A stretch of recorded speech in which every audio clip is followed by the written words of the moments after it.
नमस्कार, मैं रवि एक बार फिर से स्वागत करता हूं आपका अपना YouTube चैनल साइंस गुरु रवि में।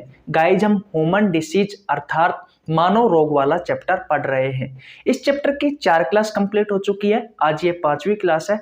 अगर आपने इससे पहले की 4 क्लास नहीं देखी है तो आपको नीचे लिंक डिस्क्रिप्शन में मिल जाएगा, आप जाकर चेकआउट कर सकते हैं। हेडिंग लगा लीजिए ह्यूमन डिसीज। ह्यूमन डिसीज अर्थात मानव रोग। ऐसे रोग बेटा जो मानव में होते हैं, ऐसे रोगों को कहा जाता है मानव रोग।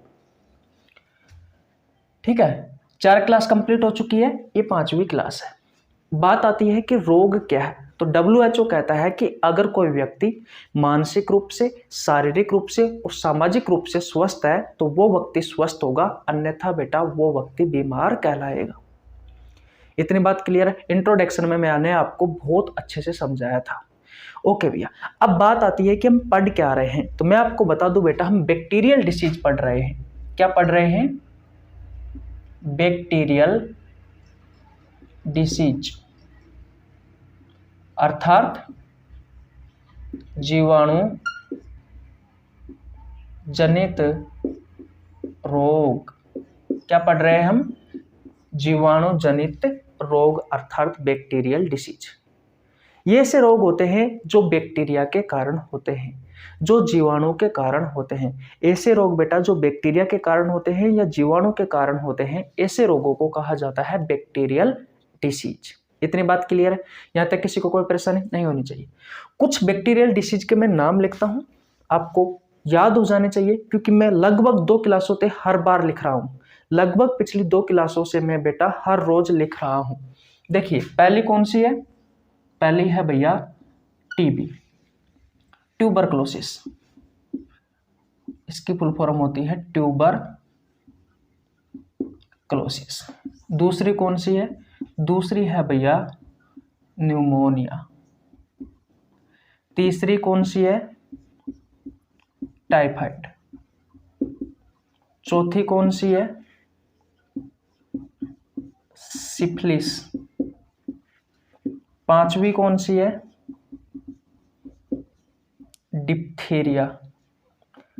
छठी कौन सी है? टिटेनस। सातवीं कौन सी है? प्लेग। दिख रहा है? आठवीं कौन सी है? कोलेरा।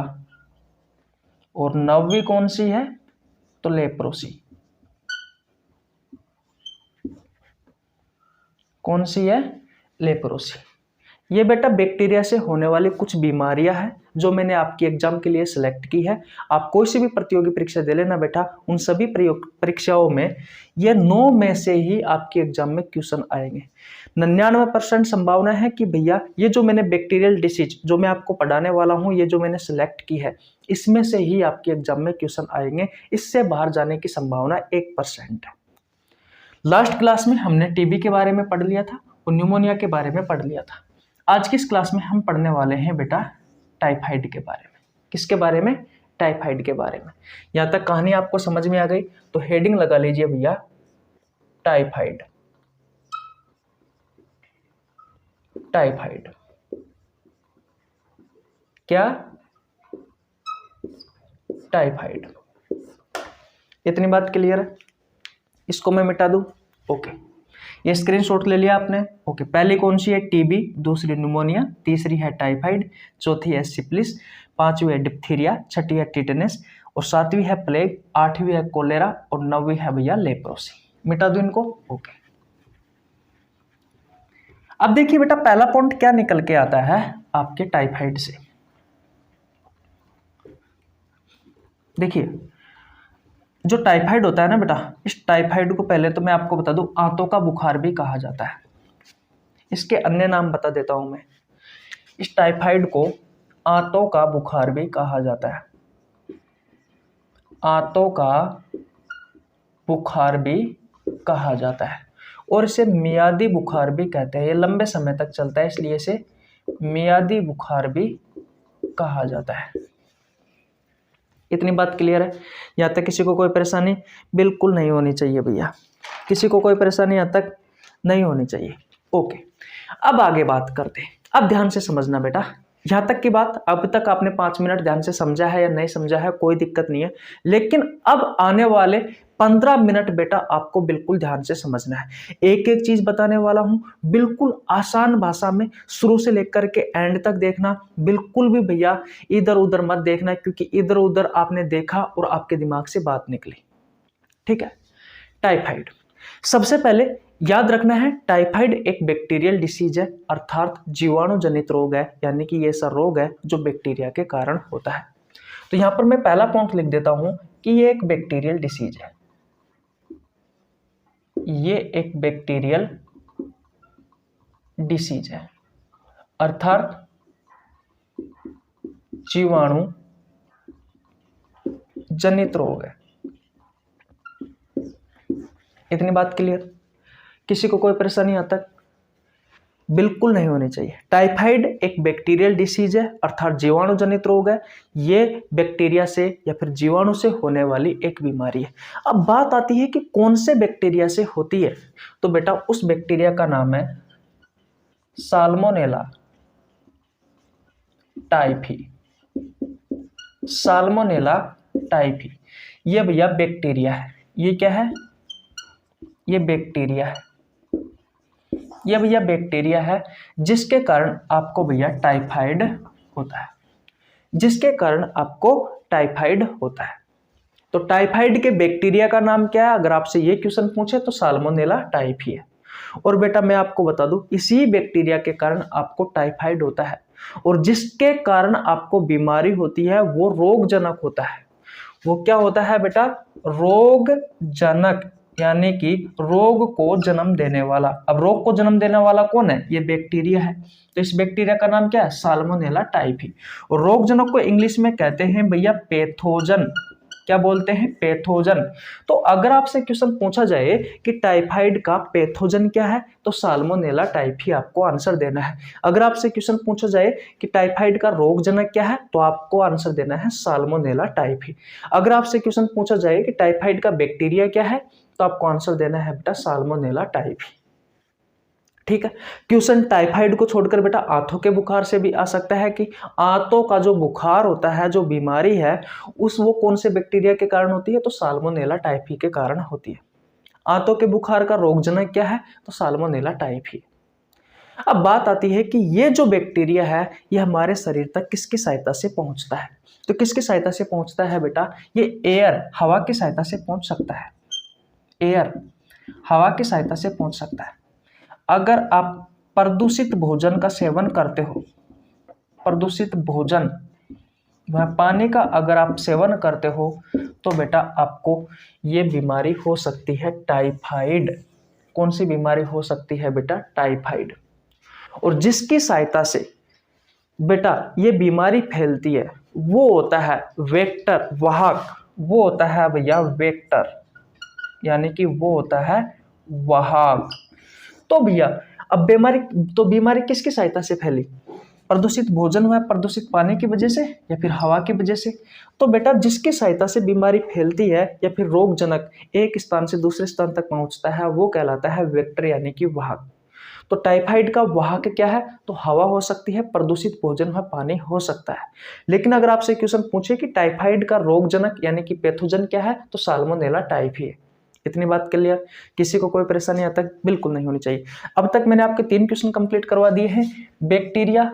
टाइफाइड एक बैक्टीरियल डिसीज है, यानी कि बैक्टीरिया से होने वाली बीमारी है। यहाँ से भी क्वेश्चन आता है। टाइफाइड का बैक्टीरिया क्या है? तो साल्मोनेला टाइफी है। टाइफाइड जो होता है उसका रोगजनक यानी कि पैथोजन क्या है? Salmonella typhi. और टाइफाइड का वेक्टर यानी कि वाहक क्या है? तो भैया हवा, प्रदूषित भोजन व पानी। आपके शरीर में ये जो बैक्टीरिया होता है वो मुंह वह फिर बेटा नाक की सहायता से प्रवेश करता है। इतनी बात क्लियर है? शुरुआत में जब ये बैक्टीरिया साल्मोनेला टाइफी आपके शरीर में पहुंचेगा तो शुरुआत में आपको क्या लक्षण देखने को मिलेंगे? तो सिम्टम्स मतलब होता है बेटा लक्षण। बहुत तेज बुखार आएगा बेटा आपको इस बीमारी में। शुरुआत में बहुत तेज बुखार आएगा। ठीक है, आपको जुखाम होगी, या आप कह सकते हो कि आपको सर्दी होगी। आपके जॉइंट्स में दर्द रहेगा, आपके बेटा जॉइंट्स में दर्द रहेगा, आपको बहुत तेज बुखार आएगा, जुखाम सर्दी लगेगी आपको, आपके जॉइंट्स में दर्द रहेगा, आपके हाथ पैर जो है बेटा, ये हाथ पैर दर्द करेंगे, हाथ पैर दर्द करेंगे। इतनी बात क्लियर है? किसी को कोई परेशानी यहाँ तक बिल्कुल नहीं होनी चाहिए। और बात करें तो भैया शरीर में कमजोरी रहेगी, शरीर में कमजोरी रहेगी। ये बेटा शुरुआती लक्षण है जब आपको टाइफाइड होगा उस समय। लेकिन मैं आपको बता दूं बेटा, ये जो साल्मोनेला जो टाइफी है, ये जो बैक्टीरिया है टाइफाइड का, ये आपकी आंतों में जाकर के इन्फेक्शन करता है, आपकी आंतों में जाकर के ये इन्फेक्शन करता है। ये क्या है बेटा? ये आपकी आंत है। ये क्या है भैया? ये आपकी आंत है। अंदर वाली हो गई बेटा स्मॉल इंटेस्टाइन, स्मॉल इंटेस्टाइन। और बाहर वाली कौन सी है? तो बाहर वाली है भैया लार्ज इंटेस्टाइन, लार्ज इंटेस्टाइन। और अंदर वाली स्मॉल इंटेस्टाइन। अब ये जो बैक्टीरिया है टाइफाइड का, कौन सा? साल्मोनेला टाइफी, ये आपकी भैया इन आंतों में भैया इन्फेक्शन करता है, इन आंतों में ये इन्फेक्शन करता है। और इसके इन्फेक्शन से क्या होता है बेटा? आपकी आंतों में छाले पड़ जाते हैं, आपकी आंतों में क्या पड़ जाते हैं बेटा? छाले पड़ जाते हैं। आपकी ये जो छाले पड़ेंगे इनमें पस पड़ जाता है, यानी कि मवाद पड़ जाती है। और बेटा इस पस से ब्लड बाहर आने लगता है। यानी कि मैं कह सकता हूं कि भैया इस बीमारी में आंतरिक ब्लीडिंग यानी इंटरनल ब्लीडिंग होती है। भाई आंतों से ब्लड बाहर निकलेगा तो हम कह सकते हैं कि इस बीमारी में बेटा इंटरनली ब्लीडिंग होती है। इतनी बात क्लियर है? इस बीमारी में होता क्या है? जो रोगी होता है उस रोगी की जीभ सफेद हो जाती है, रोगी की जो जीभ होती है वो सफेद हो जाती है, उल्टी दस्त लग जाते हैं रोगी को। ये बाद के लक्षण है बेटा जब आपकी आंतों में इन्फेक्शन होगा। ठीक है? और क्या होगा बेटा? अगर ये बैक्टीरिया ज्यादा पहुंच गए तो आपका जो लीवर होता है, लीवर और जो पलिया होता है उसमें भी बेटा ये इन्फेक्शन कर देता है। इस बात का भी आपको याद रखना है। और अगर आपने सही टाइम पर इलाज नहीं करवाया बेटा, वैसे तो नॉर्मल बीमारी है, इतनी घातक नहीं है, लेकिन अगर लंबे समय से अगर ये बीमारी चल रही है बेटा तो इंसान की मृत्यु भी हो सकती है। तो भैया इंसान की मृत्यु भी हो सकती है, इस बात का भी आपको ध्यान रखना है। मैं दोबारा बता देता हूं, जैसे ही ये बैक्टीरिया आपके शरीर में प्रवेश किया बेटा, आपको कुछ ही लक्षण देखने को मिलेंगे, जैसे कि बहुत तेज बुखार, सर्दी जुखाम, जॉइंट्स में दर्द, हाथ पैर में दर्द, शरीर में कमजोरी। ये बैक्टीरिया क्या करता है बेटा? अगर लंबे समय तक ये बीमारी आपको रही तो आपकी जो इंटेस्टाइन होती है, आपकी जो आंतें होती है, उन आंतों में इन्फेक्शन कर देता है। तो आपकी आंतों में बेटा छाले पड़ जाते हैं, और जहां पर छाले पड़े हैं उनमें पस भर जाता है, यानी कि मवाद पड़ जाती है। और बेटा उस पस से ही ब्लीडिंग बाहर यानी कि ब्लड बाहर आने लगता है। हम कह सकते हैं कि आंतरिक रूप से ब्लीडिंग होती है, यानी इंटरनली ब्लीडिंग होती है। रोगी की जीभ सफेद हो जाती है बेटा इस बीमारी में, उल्टी दस्त आने लग जाते हैं, क्योंकि इंटेस्टाइन अगर आंतों में प्रॉब्लम हो गई तो बेटा उल्टी दस्त तो होना संभावित है। और बात करें अगर ये ज्यादा ही बीमारी फैलने लग जाती है बेटा तो आपके लीवर और पलिया को भी ये बैक्टीरिया नहीं छोड़ता है, बहुत ही खतरनाक बीमारी है। और अगर लंबे समय तक, वैसे नॉर्मल बीमारी है इसमें डेथ नहीं होती, लेकिन अगर लंबे समय तक रहा तो बेटा डेथ फिक्स है, होगी भैया। जितनी सिंपल है उतनी खतरनाक भी है, लेकिन एक निश्चित समय के पश्चात ये चीजें आपको याद रखनी है। तो बताओ यहां तक की कहानी आपको समझ में आई? अब बेटा यहाँ से और क्वेश्चन निकल कर आता है आपके एग्जाम के लिए, जैसे कि रेलवे की एग्जाम, एसएससी की एग्जाम में यहाँ से क्वेश्चन जो मैं आपको बताने वाला हूँ वो पूछा भी गया है और आगे भी पूछे जाने की संभावना है। क्वेश्चन आता है कि टाइफाइड के लिए कौन सा टेस्ट किया जाता है? तो मैं आपको बता दूं, टाइफाइड के लिए जो टेस्ट किया जाता है, जो टेस्ट किया जाता है वो है भैया विडाल टेस्ट। ये विडाल टेस्ट किया जाता है। इस विडाल टेस्ट में क्या होता है? आपके ब्लड का सैंपल लिया जाता है और ब्लड में देखा जाता है कि भैया साल्मोनेला टाइफी है या नहीं है। अगर आपके ब्लड में ये बैक्टीरिया साल्मोनेला टाइफी पाया गया तो भैया आपसे कह दिया जाएगा कि आपको टाइफाइड है और इससे संबंधित जो भी मेडिसिन होगी बेटा वो दे दी जाएगी आपको। इतनी बात क्लियर है। अब क्वेश्चन आता है, और क्वेश्चन आता है यहाँ से बेटा, ये क्वेश्चन आपसे पूछा गया आपके एग्जाम में, इस बात को ध्यान रखना है। आपसे क्वेश्चन पूछा जाता है कि भैया टाइफाइड में प्रभावित तंत्र कौन सा है। अब इंटेस्टाइन यानी कि आंतों के बारे में हम किस चैप्टर में पढ़ते हैं, किस तंत्र में पढ़ते हैं, तो आप कहोगे पाचन तंत्र में। तो याद रखना, अगर आपसे क्वेश्चन पूछा जाए कि प्रभावित तंत्र कौन सा है, प्रभावित तंत्र, तो भैया पाचन तंत्र है। कौन है? पाचन तंत्र है। और अगर अंग के बारे में पूछा जाए कि प्रभावित अंग कौन सा है, तो भैया आपकी इंटेस्टाइन है। तो आपकी आंत हो सकती है, आपकी आंत हो सकती है प्रभावित अंग में, और आपका लीवर हो सकता है, यकृत हो सकता है, और बेटा आपका पलिया हो सकता है। ये हो सकता है। ऐसा कहा जाता है कि एक लड़की थी मेरी मेलोन नाम की, वो रसोइया थी, यानी कि घर घर जाकर खाना बनाती थी, लेकिन वो जहाँ रहती थी वो एक गंदी जगह थी। ऐसा कहा जाता है कि लगभग उसने 21 लोगों को खाना खिलाया और बेटा 21 लोगों की मृत्यु हो गई। जब जांच की गई तो पता लगा कि जो मेरी मेलोन नाम की जो लड़की है वो टाइफाइड का वाहक थी। स्वयं उसमें लक्षण नहीं थे, स्वयं वो बीमार नहीं थी, लेकिन वो एक वेक्टर, वो एक वाहक की तरह थी। उसने खाना खिलाया, प्रदूषित भोजन व पानी से बेटा उनके शरीर में ये बैक्टीरिया पहुंच गया उस महिला की सहायता से, और उन सभी 21 लोगों की मौत हो गई। और वो जो स्वयं थी उसको बेटा अभी भी टाइफाइड मेरी के नाम से जाना जाता है। वैसे बहुत पुरानी बात है और यहाँ की नहीं है, उसका नाम मेरी मेलोन था, बाहर की रहने वाली थी। वैसे कंफर्म पता नहीं है, लग रहा, फिर भी आपसे क्वेश्चन पूछा जाए कि टाइफाइड मेरी के नाम से किसे जाना जाता है, तो आपको याद रखना है मेरी मेलोन को जाना जाता है। किसको? मैं यहाँ पे लिख देता हूं, मेरी मेलोन नाम था उस महिला का, मेरी मेलोन। इसे टाइफाइड मेरी के नाम से जाना जाता है। इतनी बात क्लियर? ओके भैया, तो आज यहीं तक रखते हैं भैया। बैक्टीरिया से होने वाली 3 बीमारी हमने पढ़ ली है, स्क्रीनशॉट नहीं लिया तो स्क्रीनशॉट ले लीजिए। बैक्टीरिया से होने वाली 3 बीमारियां हमने पढ़ ली है। पहला हमने टीबी पढ़ा था, दूसरा हमने न्यूमोनिया पढ़ा था, और आज हमने टाइफाइड पढ़ लिया है। कल हम नेक्स्ट अगली बीमारी पढ़ेंगे जो भी आपको अच्छी लगेगी। वैसे 9 ही तो बीमारी है, अच्छी क्या बुरी क्या, सारी ही पढ़नी है, क्योंकि भैया यहाँ से एग्जाम में क्वेश्चन पूछे जाते हैं।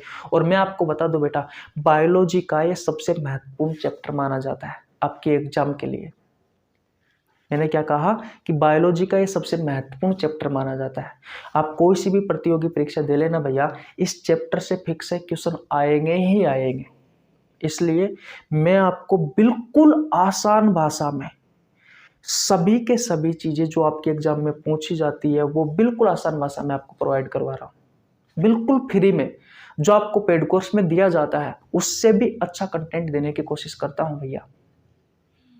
इसलिए हमारे साथ जुड़े रहिए, एक प्यारा सा कमेंट कर दिया करो और चैनल को जरूर सब्सक्राइब कर लिया करो, ताकि आपके पास हमारी वीडियो का नोटिफिकेशन टाइम टू टाइम पहुंच सके। और हर रोज शाम 7 बजे तैयार रहा करो। हर रोज शाम 7 बजे बेटा वीडियो आएगी ही आएगी। अगर नहीं आएगी, कोई इमरजेंसी आ गई, कोई जरूरी काम आ गया, तो आपको पहले सूचित कर दिया जाएगा, कम्युनिटी पोस्ट पर देख लिया करो। लेकिन हर रोज शाम 7 बजे वीडियो आएगी ही आएगी, चाहे कोई सी भी कंडीशन हो। 100 में से 99% संभावना है कि शाम 7 बजे वीडियो आनी है। अगर कोई जरूरी इमरजेंसी काम आ जाता है कि भैया वहां तो जाना ही पड़ेगा, तो आपको पहले सूचित कर दिया जाएगा कम्युनिटी पोस्ट में। और मैं आपको बता दूं, हर रोज कम्युनिटी पोस्ट में मैं एक क्वेश्चन डालता हूं, वो बेहतरीन क्वेश्चन होता है जो आपसे आपकी प्रतियोगी परीक्षाओं में पहले भी पूछा गया है और आगे भी पूछे जाने की संभावना है। इसलिए हर रोज कम्युनिटी पोस्ट में जो क्वेश्चन डालता हूं उसका आंसर जरूर दिया करो, वहां पर वोटिंग जरूर किया करो कि आपका इस क्वेश्चन का आंसर सही है या गलत है। और चैनल पर नए आए तो प्लीज आपसे रिक्वेस्ट है भैया, सब्सक्राइब कर लिया करो, क्योंकि बायोलॉजी आपको कोई सी भी प्रतियोगी परीक्षाओं की तैयारी कर रहे हो, आप सभी प्रतियोगी परीक्षाओं के लिए बायोलॉजी आपको कंप्लीट करा दी जाएगी। और वैसे मैंने बायोलॉजी के बहुत सारे चैप्टर करवा रखे हैं, बहुत सारे चैप्टर के एमसीक्यू क्वेश्चन करवा रखे हैं। अगर आपने नहीं देखे हैं तो बेटा जाइए चैनल पर जाकर चेकआउट करिए। अगर आपका कोई भी चैप्टर कमजोर है तो कमेंट बॉक्स में बताइए, जरूर उस पर आपकी वीडियो बनाई जाएगी। और थोड़े दिनों की तो बात है, अगर आपका प्यार रहा, सपोर्ट रहा, तो हम भी लाइव पढ़ाया करेंगे आपको। वैसे कोई दिक्कत वाली बात नहीं है, मैं डाउट छोड़ता ही नहीं हूँ आपका। फिर भी आपको डाउट रहता है तो कमेंट बॉक्स में बता दिया करो यार, आपका ही तो भाई हूँ, तो कोई अलग थोड़ी ना हूँ। अब आप ही साथ नहीं दोगे तो और देगा कौन मेरा?